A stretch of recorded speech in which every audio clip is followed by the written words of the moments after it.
आष्टा शहरात विविध ठिकाणी सुरू असणाऱ्या विकास कामांमध्ये अडथळा निर्माण करून ठेकेदाराला खंडणी मागणाऱ्यांवर गुन्हे दाखल करण्यासाठी आष्टा पोलीस ठाण्यासमोर विविध सामाजिक संघटनेच्या कार्यकर्त्यांनी बेमुदत उपोषणाची हाक दिली आहे।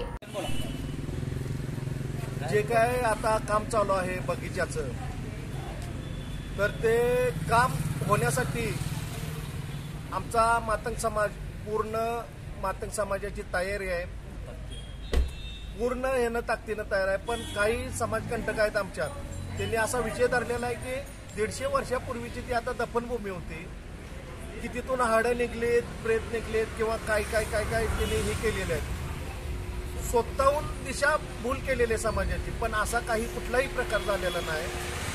तर समाजातले प्रत्येक लोक आम्हाला इथं यायला लागल्यात, सपोर्ट करायला लागल्यात, तुम्ही बसा, आम्ही तुमच्या पाठीशी आहे।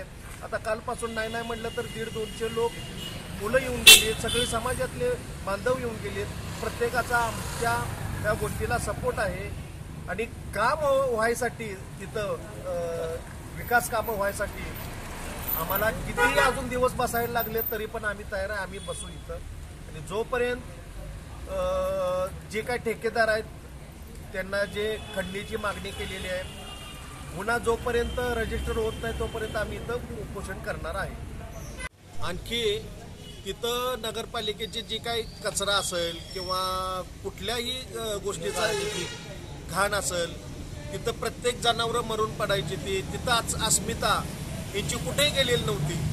त्या टायमाला कोणी तिथं फिरकलेलं नव्हतं। पण आता चांगलं विकास काम व्हायला लागलंय, तर जे काही चांगलं घडायला लागले तर तिथं आडकाठी घालण्याचा प्रयत्न चालू आहे।